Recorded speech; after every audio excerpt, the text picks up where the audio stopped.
I am Jessica Clark, 29 years old, and I was sitting in my cramped studio apartment when my world completely unraveled. My younger brother Michael's engagement party was being live streamed because they claimed the venue had strict COVID capacity limits. As the celebration reached its peak, I spotted something that made my blood run cold. My boyfriend of 4 years, Ryan, sitting at the head table with my family, laughing and raising a toast. He was supposed to be at a work conference in Seattle. The live stream froze at that exact moment, capturing his betrayal in perfect, devastating clarity. That frozen frame would expose a conspiracy that had been brewing for years and reveal how my own family had orchestrated the most elaborate deception of my life. If you're watching this right now, I'd love to know where you're tuning in from. This family revenge story still gives me chills when I tell it. If you've ever felt like the outsider in your own family, hit subscribe because, trust me, what happened next changed everything. The justice that came full circle in this family drama was something nobody saw coming. To understand how I ended up watching my brother's engagement party through a computer screen while everyone else celebrated in person, you need to know the twisted history of my family. My parents, Robert and Linda Clark, had always been ambitious social climbers. My father built a successful accounting firm that catered to wealthy clients, while my mother cultivated relationships with the city's elite through charity work and country club memberships. I was born when my parents were young and still struggling financially. They lived in a small apartment, drove used cars, and counted every penny. I remember those early years fondly: family movie nights on our old couch, homemade birthday cakes, camping trips because we couldn't afford fancy vacations. My parents seemed genuinely happy then, focused on building their life together. Everything changed when I was 12 and my father's business took off. Suddenly, we moved to an upscale neighborhood, joined the country club, and my mother began hosting elaborate dinner parties. 2 years later, when I was 14, my brother Michael was born. From the moment he arrived, it was clear that he represented something I never could: their new life, their success story, their perfect family image. The shift was gradual but unmistakable. Michael's nursery was professionally decorated while my room remained unchanged. His birthday parties were catered affairs with ponies and magicians, while mine became increasingly modest family-only gatherings. When I asked about the disparity, my mother would say, "Oh, Jessica, you're too old for all that nonsense now. Michael needs these experiences while he's young." By the time I was in high school, I had become an inconvenient reminder of their humble beginnings. My parents enrolled Michael in expensive private schools while I attended public school because it builds character. They bought him designer clothes while I worked part-time jobs to afford anything beyond basic necessities. When college application time came, they hired a private counselor for Michael while telling me to figure it out yourself. You're smart enough. The pattern continued through my 20s. Michael received a trust fund for his 18th birthday while I got a card. They paid for his fraternity fees and spring break trips while I took out student loans for everything. When I graduated with honors and started my career as a marketing coordinator, they barely acknowledged it. When Michael changed his major for the third time, they threw him a following your passion party. My mother's explanation was always the same: Michael needs more support because he's sensitive. You've always been so independent, Jessica. We know you can handle anything. What they really meant was that I was expendable, a placeholder child from before they became the people they wanted to be. The emotional distance grew wider each year. Family photos gradually evolved to feature fewer shots of me and more artistic compositions of the three of them. Holiday celebrations became elaborate productions where I felt increasingly like a guest rather than family. When I brought up feeling excluded, my father would say, "You're being too sensitive, Jessica. We treat all our children equally." But we both knew that wasn't true. My mother died unexpectedly of a heart attack when I was 25. The funeral was a grand affair that felt more like a society event than a moment of grief. My father gave a eulogy that focused on her charitable work and social contributions rather than her role as a wife and mother. Michael, then 11, seemed more interested in the attention he received as the poor motherless boy than in actually mourning our mother. After Mom's death, My father threw himself into both work and raising Michael with an intensity that left no room for me. He hired a live-in nanny, enrolled Michael in even more exclusive activities, and began traveling frequently for business. I was living on my own by then, but the message was clear. They were a complete family unit of two, and I was an outsider looking in. 3 years ago, I met Ryan Chen at a professional networking event. He was charming, successful, and worked in tech consulting. With his easy smile and ambitious nature, he seemed perfect for me. He understood my career drive because he had his own, and he listened sympathetically when I talked about my complicated family situation. Family dynamics can be really difficult, he would say. Sometimes the best thing you can do is keep trying to bridge those gaps. Blood is thicker than water, right? Ryan met my father and Michael about 6 months into our relationship. I was nervous about the introduction, given my family's track record, but to my surprise, they hit it off immediately. My father was particularly interested in Ryan's consulting work, asking detailed questions about his client base and business model. They exchanged business cards and talked about potential collaborations. I really like him, my father told me later. He's got a good head for business. Smart choice, Jessica. It was one of the few times in years that my father had praised any decision I'd made. I was thrilled to finally have his approval of something in my life. Over the past year, I'd noticed some strange coincidences. Ryan seemed to know things about my family's activities before I did. He'd mentioned that Michael had won an award or that my father had landed a big client, information I hadn't heard yet. When I asked how he knew, he'd say he'd seen it on social media or heard it through business connections. Your father and I grab coffee occasionally, he admitted one day. Nothing formal, just networking stuff. He gives me advice about expanding my consulting practice. I was initially pleased that they were developing a relationship.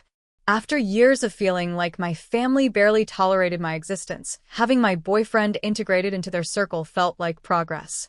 Ryan encouraged me to reach out more, to attend family events even when I felt unwelcome. They're your only family, he would say. Sometimes you have to be the bigger person and keep trying. Looking back, I should have questioned why he was so invested in maintaining my relationship with people who clearly didn't prioritize me. But I was so grateful for any family connection that I ignored the warning signs. Michael had always been the golden child, but as he grew older, the pedestal my father placed him on reached absurd heights. Now 23 and fresh out of college, Michael was being groomed to take over the family business despite having no real experience or particular aptitude for accounting. My father spoke about him constantly, regaling anyone who would listen with stories of Michael's brilliance and potential. Last month, the announcement came via an elaborate video message sent to extended family and friends. Michael was engaged to Sofia Martinez, daughter of one of my father's biggest clients. The engagement had happened during a weekend trip to Napa Valley that I hadn't even known was occurring. The video was professionally produced, with sweeping shots of vineyards and romantic music. Michael and Sofia looked like models as they shared their love story and announced their engagement party would be held at the exclusive Riverside Country Club, the same club where I'd been denied membership twice because my application wasn't quite the right fit. When I called to congratulate Michael and ask about the party details, my father answered instead. Jessica, I was just about to call you, he said, though his tone suggested otherwise. About the engagement party, we're having to be very careful about numbers. You know how it is with venue restrictions these days. What kind of restrictions? I asked, already sensing where this was going. Capacity limits, you understand. The club has been very strict since reopening. We can only have immediate family and Sofia's relatives. I am immediate family, I pointed out. Of course. But we've had to make some difficult decisions. The good news is we've arranged for professional live streaming. You'll be able to watch everything in real time. It's almost like being there. The phrase that had become the story of my relationship with my family. Dad, this is Michael's engagement party. I should be there in person. Jessica, please don't make this difficult. We've already sent out invitations, made arrangements with the caterer. The streaming setup is top of the line. Multiple camera angles, professional quality. You'll see everything. That evening, I told Ryan about my exclusion from yet another family milestone. He seemed unusually interested in the details, asking questions about the venue, timing, and guest list. "That's the same weekend I have to be in Seattle," he said, checking his calendar. "The Morrison Tech Conference. I've been planning this presentation for months." So I would be watching my brother's engagement party alone, through screen, while my boyfriend was across the country for work. The isolation felt overwhelming. "Maybe it's for the best," Ryan said, echoing what he'd said about other family disappointments. "These events are always stressful for you anyway. At least this way you can watch without all the family drama." In the weeks leading up to the party, I received detailed instructions about accessing the live stream. Login credentials, technical requirements, even suggestions for creating an immersive viewing experience at home. The level of production for my exclusion was almost insulting. Meanwhile, Ryan prepared for his Seattle trip.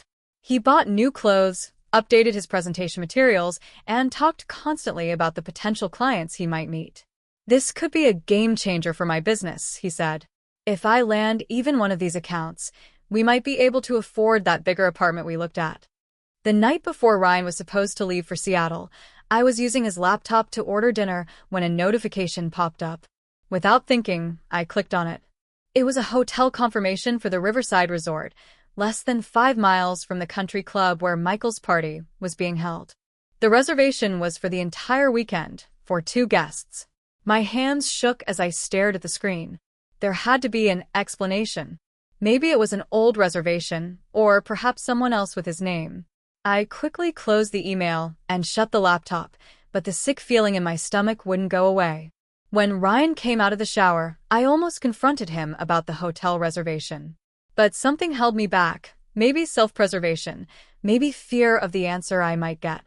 "All packed for Seattle?" I asked instead, forcing my voice to sound normal. "Ready to go," he said, kissing me briefly. "I'll call you every night, I promise."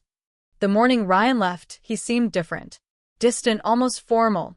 He hugged me goodbye, but it felt perfunctory rather than affectionate. "Enjoy watching the party," he said as he grabbed his suitcase. "Take lots of screenshots so you can show me later." If only he knew how literally I would end up following that advice. The day of Michael's engagement party, I decided to make the best of my situation. If I was going to watch through a screen, I would at least do it properly. I put on a nice dress, ordered myself flowers, and set up my laptop connected to my TV for a better view. I even bought a bottle of champagne to toast my brother's happiness, even if I couldn't do it in person. The live stream began an hour before the party officially started, showing elegant setup shots of the country club. Round tables with crisp white linens, centerpieces of white roses and greenery, a string quartet tuning their instruments. The venue looked beautiful, everything my family's money could buy. As guests began arriving, I recognized faces from my father's business circle, family friends I hadn't seen in years, and Sophia's extended family. Everyone was dressed in cocktail attire appropriate for an upscale evening celebration. The women wore colorful dresses and statement jewelry, the men in suits and ties. It looked like the kind of party I should have been attending, not watching. The camera panned across the crowd as people mingled during the cocktail hour. I saw my father's business partner, my mother's former book club friends, distant relatives I remembered from childhood. Everyone seemed to be having a wonderful time, greeting each other with hugs and kisses, accepting champagne from passing waiters. Then the formal program began. Michael and Sophia made their entrance to enthusiastic applause. They looked perfect together, him in a tailored navy suit, her in a flowing cream-colored dress that probably cost more than my monthly rent. They were young, beautiful, and clearly born into the kind of life where engagement parties at country clubs were normal. My father stood to give a toast, speaking about Michael's accomplishments, his bright future, and how proud he was to welcome Sophia into the family. He talked about legacy, about building something lasting, about the importance of choosing the right partner in life. Every word felt like a subtle dig at my own choices and circumstances. As my father continued his speech, the camera slowly panned across the seated guests. That's when I saw him. Ryan. My Ryan. Sitting at a table near the front, wearing the new suit he'd bought for his Seattle conference. He was laughing at something the person next to him had said, completely at ease, like he belonged there. He wasn't hiding in the back or looking uncomfortable. He was positioned like family, like someone who had every right to be there. I dropped my champagne glass, and it shattered on the floor, but I barely noticed. I was too busy staring at the screen, trying to make sense of what I was seeing. There had to be some mistake, some explanation. Maybe the conference had been canceled, and he decided to surprise me by attending the party. But as I watched, Ryan leaned over to whisper something to the woman sitting next to him, my father's executive assistant, Margaret. She laughed and patted his arm familiarly. This wasn't someone who had just arrived unexpectedly. This was someone who clearly knew exactly where he was supposed to be sitting. The camera moved on, but I frantically tried to rewind the stream. Most live streams don't allow rewinding, but I desperately needed to see that moment again, to confirm what I thought I'd witnessed. As Sophia stood to give her own toast, thanking everyone for their love and support, the camera returned to a wider shot of the room. There was Ryan again, this time clearly visible, raising his glass along with everyone else. He looked completely comfortable, like he'd been part of these family celebrations for years. My mind raced, trying to piece together what this meant. Why was Ryan at my brother's engagement party when he'd told me he was in Seattle? Why was he sitting in what appeared to be a place of honor rather than hiding his presence? Most importantly, why had my family included him when they'd specifically excluded me? As Michael and Sophia finished their toasts and the dinner service began, the camera work became more artistic, focusing on details like the floral arrangements and close-ups of the happy couple. But occasionally it would pan across the room, and each time I caught glimpses of Ryan, I felt another piece of my world crumble. Then, during what appeared to be the main course service, disaster struck. The live stream froze. The image that burned itself into my memory was devastating in its clarity. The camera had been panning across the room when the technical difficulties hit, capturing Ryan in perfect detail. He was mid-conversation with my father, both of them leaning in close like old friends sharing a private joke. Ryan's expression was relaxed and happy, the way he looked when he was truly comfortable somewhere. But the most shocking detail wasn't Ryan's presence, it was what was happening at the head table. Michael was standing, apparently preparing for another speech, and in his hand was a small jewelry box. It looked like he was about to present Sophia with another gift, probably some family heirloom or expensive surprise. The frozen image seemed to last forever. I stared at it, taking in every detail, every face, every gesture. Ryan belonged there in a way I never had. My father was treating him like a beloved family member, while I watched from hundreds of miles away through a computer screen. I took screenshots of the frozen frame, zooming in on different sections. Ryan's comfortable posture. My father's genuine smile. The way everyone at their table looked like they were part of an inside joke that I would never understand. I tried refreshing the page, but a message appeared. Connection lost. Please stand by. The stream didn't come back online. With shaking hands, I called Ryan. Straight to voicemail. I texted him. How's the conference going? No response. I tried my father next. Also voicemail. Finally, I texted Michael. Hope the party is going well. Interesting technical difficulties with the stream. The response came quickly. Sorry about that. I'll send you pictures later. No mention of Ryan. No explanation. Just casual dismissal of what I'd witnessed. I sat in my apartment, surrounded by the remnants of my pathetic solo viewing party, and let the reality wash over me. My boyfriend of 4 years, the man I'd been planning a future with, was at my brother's engagement party while I'd been banished to watch online. My family had included him while excluding me, their own daughter and sister. The technical difficulties that had frozen the stream at exactly the wrong moment felt like the universe forcing me to confront a truth I'd been avoiding. This wasn't an accident or a misunderstanding. This was a deliberate deception that had been carefully planned and executed. As I cleaned up the broken champagne glass, I felt something shift inside me. The initial shock was giving way to a cold, calculating anger. If my family thought they could manipulate me this easily, if Ryan thought he could live a double life without consequences, they were about to learn how wrong they were.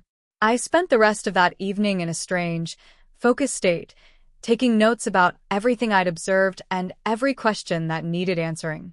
The live stream never came back online, but it didn't matter. I'd seen enough to know that my entire life had been built on lies.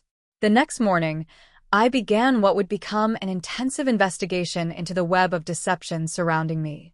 If they wanted to play games with my life, I was about to show them exactly what happened when someone finally decided to play back. Have you ever had that moment where your entire reality shifts in an instant? Where you realize that everyone around you has been lying and you're the only one who didn't know? That's exactly how I felt staring at that frozen screen. But what I discovered next would make that betrayal look like nothing compared to the full scope of their deception.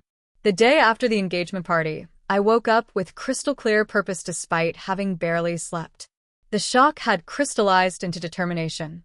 I called in sick to work, made a pot of strong coffee, and transformed my apartment into an investigation center. I started with social media. While the immediate family would be careful about what they posted, guests at upscale events always shared photos. I searched location tags for Riverside Country Club, engagement party hashtags, and names of people I'd recognized in the live stream. What I found made my stomach turn. There was Ryan in the background of a group photo, laughing with my cousin David. There he was again in a candid shot posted by one of Sophia's bridesmaids, his arm around my father's shoulders, like they were old friends. Each image was time-stamped, proving he'd been there for the entire event, not just a surprise last-minute appearance. The most damaging photo came from my father's business partner's wife. It was a candid shot of the head table during dinner, with a caption that read, "Love seeing the whole Clark family together for Michael's big night. #blessed #family." Ryan was clearly visible at what was apparently the family table, seated between my father and Margaret, my dad's assistant. He wasn't sitting with other guests or business acquaintances.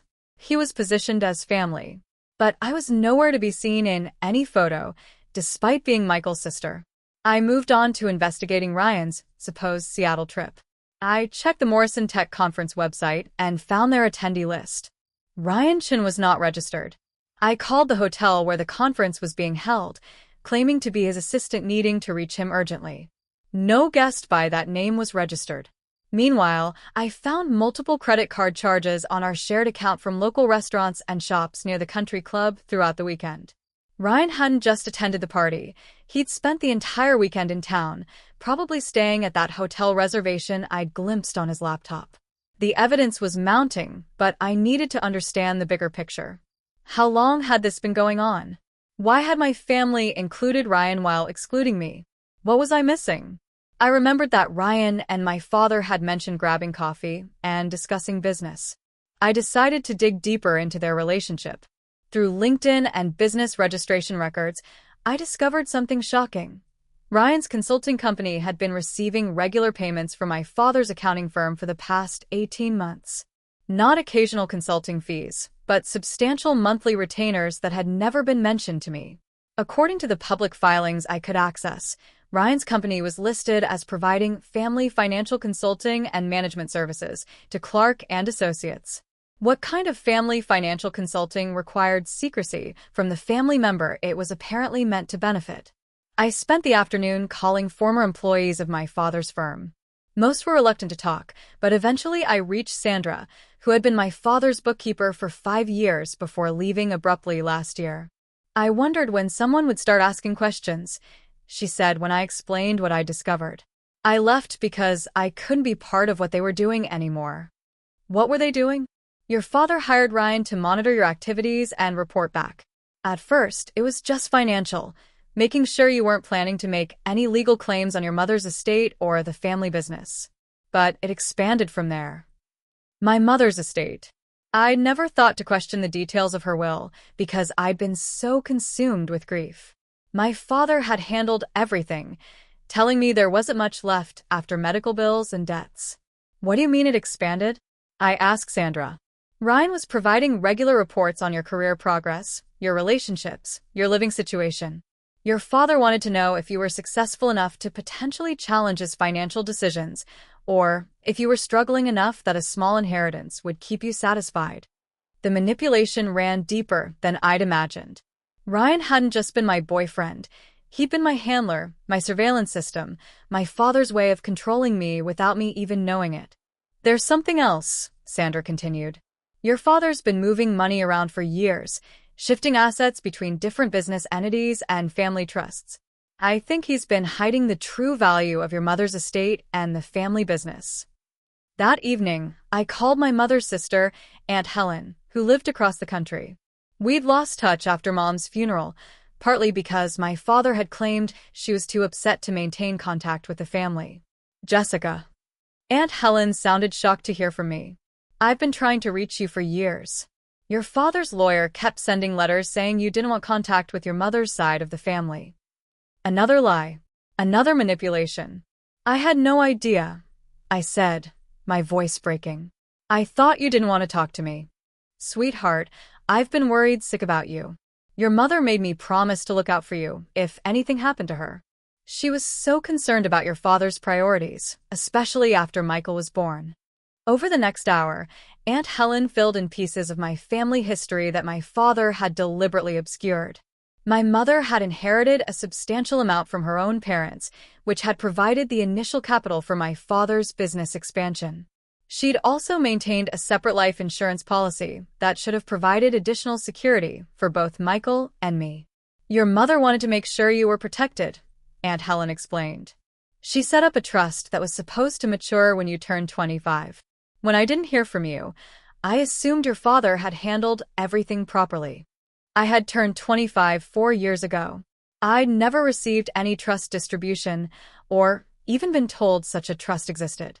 The next morning, I contacted a lawyer specializing in estate fraud. Jennifer Walsh listened to my story with growing concern. Based on what you're telling me, there are potential issues with both your mother's estate and the ongoing financial surveillance, she said. The first step is getting copies of all the estate documents and trust paperwork. What about Ryan's involvement? Is what he did legal? Jennifer frowned. The surveillance aspect is murky legally, but the failure to disclose financial conflicts of interest could be problematic.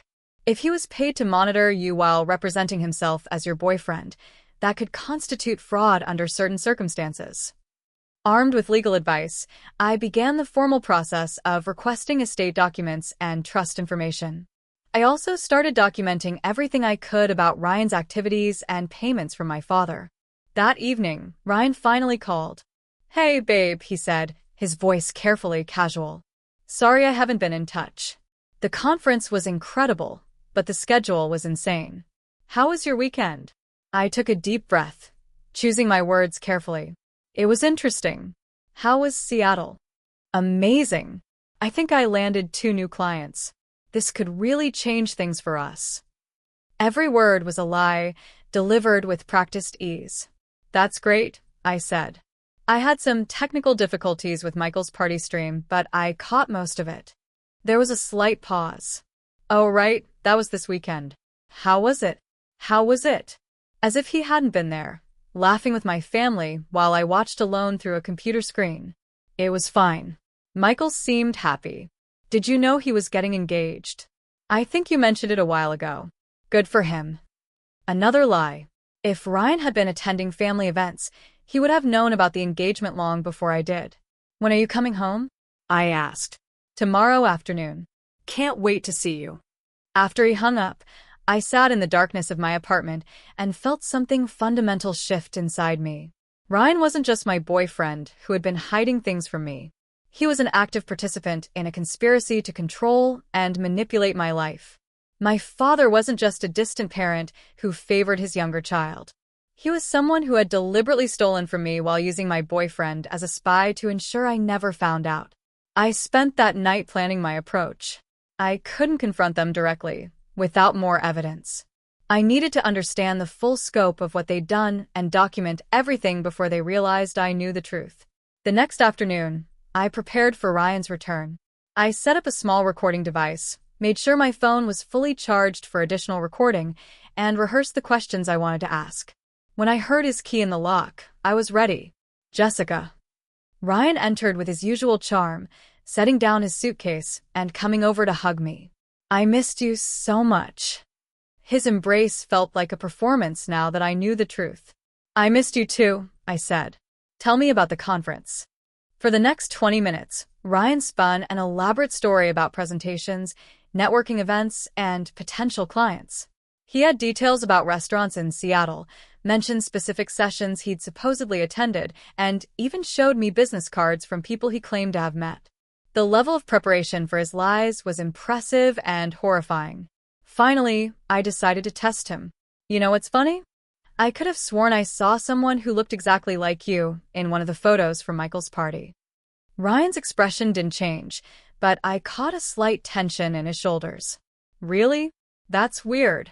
Maybe I have a doppelganger in your hometown. Maybe, I agreed. The photo quality wasn't great, so I couldn't be sure. But this person was sitting at what looked like the family table. Definitely not me, Ryan said with a laugh. I was 3,000 miles away talking about data analytics with tech executives. I nodded as if convinced. You're right. I'm probably just seeing things because I wished you could have been there with me. That evening, as Ryan showered, I went through his suitcase.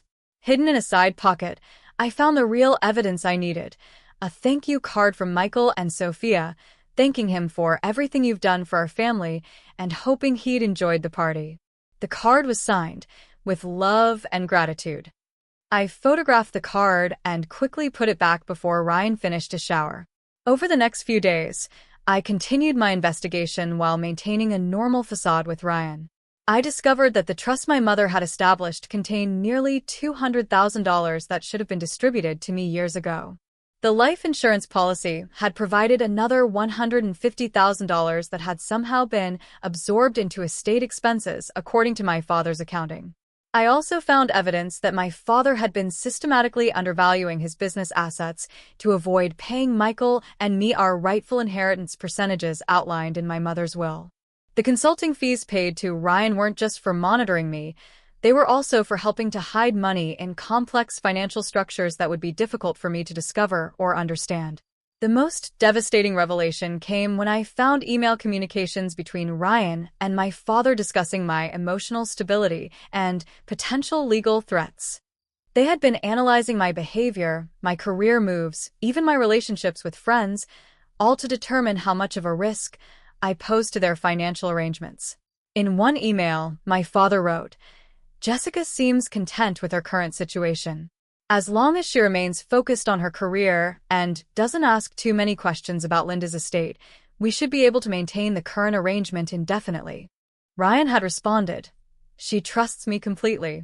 I can redirect any suspicions if they arise. The relationship gives us perfect monitoring capabilities."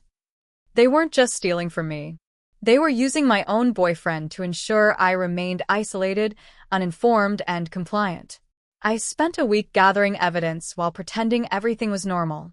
I documented the trust information, the hidden assets, the payments to Ryan, and the ongoing deception about my mother's estate. I also researched my legal options and began building a case that would expose everything they'd done. The confrontation was coming, but I wanted to be fully prepared. This wasn't just about getting my inheritance back. It was about exposing a conspiracy that had controlled my life for years and ensuring they could never manipulate me again. As I finalized my plans, I couldn't help but think about that frozen livestream image. What had seemed like a technical glitch had actually been the moment the universe forced me to see the truth.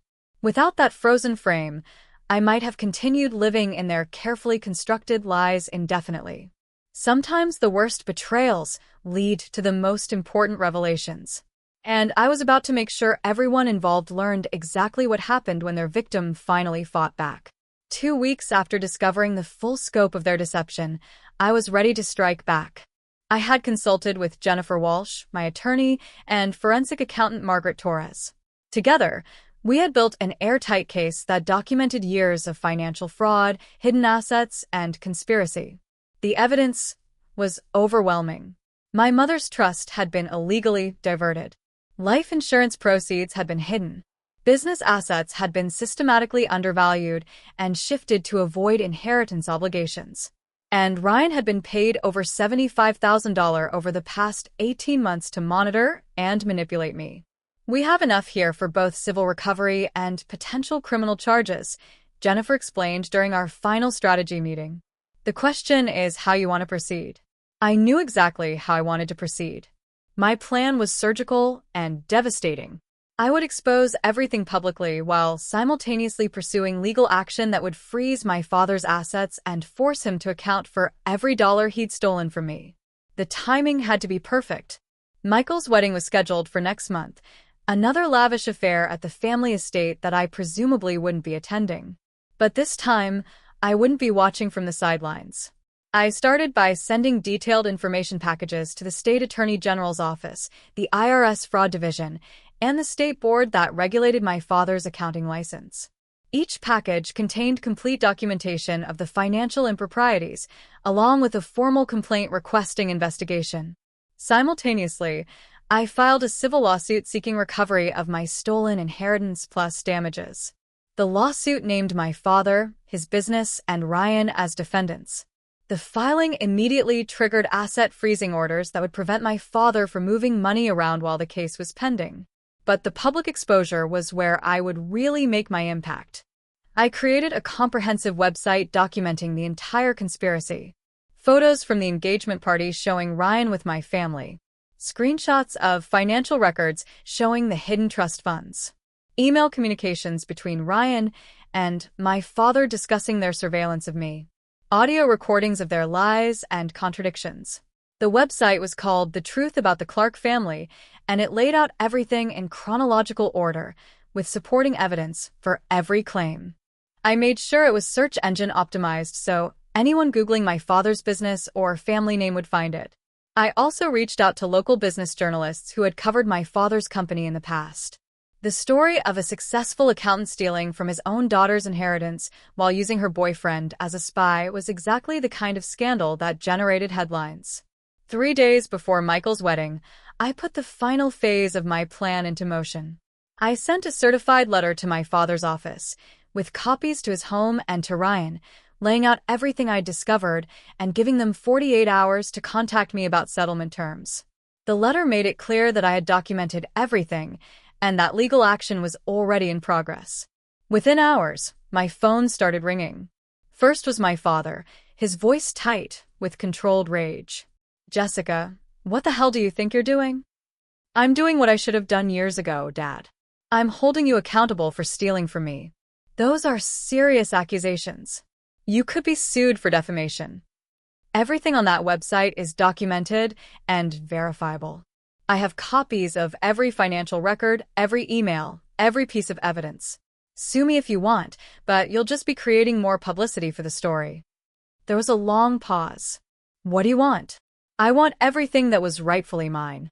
The trust fund, the life insurance money, my fair share of Mom's estate, and compensation for the years of deception." "That's impossible. The money has been invested, moved around. It would take time to liquidate assets." "Then you'd better get started. You have until the day after Michael's wedding to make the first payment, or everything goes public in a bigger way." Ryan called next, his voice shaking with panic. "Jessica, please, we need to talk. This is all a misunderstanding." "A misunderstanding? You were paid to spy on me for years. You attended family events while I was excluded. You lied to my face about where you were. How exactly is that a misunderstanding?" "I can explain everything. Can I come over?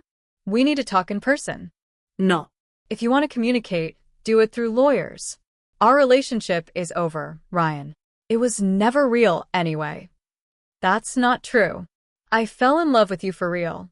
Yes, it started as a business arrangement, but my feelings became genuine." "Your feelings were irrelevant the moment you chose money over honesty.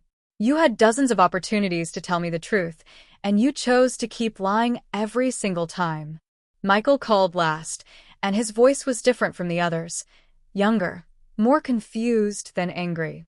"Jessica, I don't understand what's happening. Dad is freaking out, and there's this website with all these documents and photos. Is this all true?" "Every word, Michael. Ask Dad about the trust fund I was supposed to receive. Ask him about Mom's life insurance money. Ask him why he hired my boyfriend to spy on me. I had no idea about any of this. I swear." "I believe you," I said, and I realized I did. "You were just a kid when most of this happened. But now you're an adult, and you have a choice about whether to be part of their lies or demand the truth. The next day, as Michael's wedding approached, the story exploded across local media. Prominent accountant accused of stealing from daughter's inheritance ran as the headline in the business section of the city newspaper. The article included quotes from my attorney and excerpts from the documented evidence. Local TV news picked up the story, running a segment about family financial fraud that featured my case prominently. Social media was buzzing with shares of my website and discussions about the scandal. My father's business clients started calling with questions. Several canceled their accounts immediately, not wanting to be associated with someone accused of stealing from his own family. The state licensing board announced they were opening a formal investigation. On Michael's wedding day, I did something I'd never done before. I showed up uninvited. I didn't crash the ceremony or make a scene. Instead, I positioned myself at a coffee shop across the street from the family estate, where arriving guests couldn't miss seeing me. I wore a bright red dress and held a sign that read, "Ask the Clark family about stolen inheritance." The effect was immediate and devastating. Guests arriving for the wedding couldn't help but notice me. Some stopped to ask questions, which I answered politely and factually. Others hurried past, clearly uncomfortable with the situation.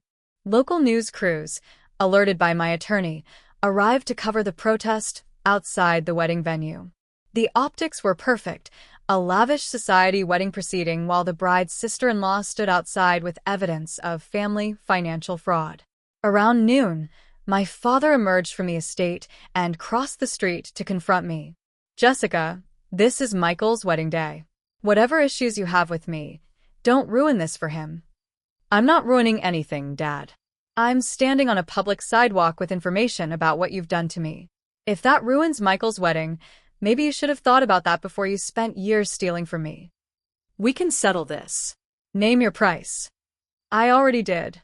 Full restitution plus damages. Until that happens, I'm going to make sure everyone knows exactly what kind of man you really are." By 2 p.m., the wedding was clearly in chaos. Guests were leaving early, the media presence was growing, and I could see wedding party members having heated discussions on the estate grounds. Finally, Michael himself came outside. He was still in his wedding tuxedo, but his face was grim. "Jessica, please. Today is supposed to be the happiest day of my life." "I'm sorry, Michael. I really am. "But I've been excluded from your happiness for years while Dad stole money that was rightfully mine. I tried to handle this privately, but they forced my hand. What do you want? What will make this stop?" "I want justice. I want the money Dad stole from me. And I want the truth acknowledged publicly." Michael looked back at the estate, then at me, then at the growing crowd of media and curious onlookers. "What if I personally guarantee you'll get what you're owed? What if I make sure Dad does the right thing?" "How can you guarantee that, Michael? You're 23 years old with no real power in Dad's business." "Because," he said quietly, "the business is supposed to become partly mine when I turn 25. Dad's been planning to transfer ownership to avoid estate taxes. If he doesn't make this right with you, I'll refuse the transfer and demand a full audit of everything." I studied my half-brother's face. For the first time in years, he looked like he understood the gravity of what our father had done. "You'd really do that? I don't want to benefit from money that was stolen from you. That's not the kind of person I want to be." After a long moment, I nodded. "Okay. But I want it in writing, with legal guarantees.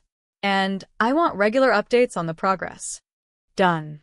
The wedding proceeded, though it was clearly a subdued affair compared to what had been planned. Many guests had already left, and those who remained were more focused on the scandal than the celebration. I went home and waited. Over the next month, Michael proved to be better than his word. He hired his own attorney to review all of my father's financial arrangements and discovered even more irregularities than I had found. The pressure from Michael, combined with the ongoing legal action and public scrutiny, finally broke my father's resistance. The settlement we eventually reached exceeded my original demands. I received the full amount of my mother's trust fund plus interest, the life insurance proceeds plus penalties, my rightful share of her estate plus appreciation, and additional damages for the years of deception. The total amount was over $400,000. More importantly, my father was forced to undergo a complete audit of his business practices, which resulted in significant penalties and the loss of several major clients. His reputation in the business community was permanently damaged. Ryan lost everything. His consulting business collapsed when the fraud became public, and my father terminated all financial relationships with him to try to minimize his own legal exposure. He sent me numerous messages begging for forgiveness and claiming he truly loved me, but I never responded. The man I had loved never really existed. He was just a character Ryan played for money. The most unexpected outcome was my relationship with Michael. For the first time in our lives, we began to develop a genuine sibling bond. He was horrified by what our father had done and committed to making sure it never happened again. When he eventually took over portions of the family business, he implemented transparency measures and brought in outside oversight to prevent future financial improprieties. Michael also made sure I was included in family events going forward. Not out of obligation, but because he genuinely wanted me there. It was strange at first, being welcomed into family gatherings after years of exclusion, but it felt like healing. My father and I never reconciled. He paid the settlement as agreed, but he never acknowledged the emotional damage he'd caused or expressed genuine remorse for his actions. The last time we spoke, he told me I'd destroyed the family for money, still unable to accept that he was the one who had done the destroying years earlier. 1 year after that fateful livestream glitch, I used part of my settlement money to establish a foundation that helps families dealing with financial elder abuse and inheritance fraud. The foundation provides legal resources, financial counseling, and emotional support for people who have been victimized by family members they should have been able to trust. The work has been incredibly fulfilling. I've helped dozens of families uncover financial deception and recover stolen assets. I've also connected with a community of people who understand the unique pain of being betrayed by those closest to you. Through the foundation, I met David, a financial crimes investigator who had helped his own sister recover money stolen by their stepfather. Our shared experiences with family financial abuse created an immediate understanding that grew into friendship and eventually love. Unlike with Ryan, this relationship was built on complete honesty and mutual respect from the beginning. I kept the screenshots from that frozen live stream, the ones that first revealed Ryan's betrayal. They're stored in a folder on my computer labeled The Beginning of Justice. I rarely look at them now, but they serve as a reminder of how a single moment of technical failure can sometimes be exactly what you need to see the truth. That frozen frame forced me to confront a reality I'd been avoiding and gave me the evidence I needed to fight back. Without that moment, I might have continued living in their carefully constructed lies indefinitely, never knowing that my boyfriend was being paid to manipulate me or that my father had stolen hundreds of thousands of dollars from my inheritance. The revenge I got wasn't just about recovering money. It was about reclaiming my voice, my dignity, and my right to the truth. It was about making sure that my father could never again use his wealth and influence to hurt someone who should have been able to trust him. Family betrayal cuts deeper than any other kind because it attacks the very foundation of who we think we are and where we belong in the world. But sometimes, when we find the courage to fight back, we discover that we're stronger than we ever imagined. If my story resonated with you, I'd love to hear about your own experiences with family justice in the comments below. Have you ever had to stand up to family members who wronged you? What gave you the strength to do it? Remember, sometimes the family we build for ourselves after betrayal becomes stronger than the one we were born into. The truth has a way of surfacing eventually. And when it does, justice might take time, but it's worth fighting for. That frozen livestream image was the best gift my family ever gave me, even though they never intended it that way. Thank you for listening to my journey from exclusion to empowerment. Sometimes the most painful revelations lead to the most important transformations, and I'm grateful every day that I found the courage to fight for what was rightfully mine.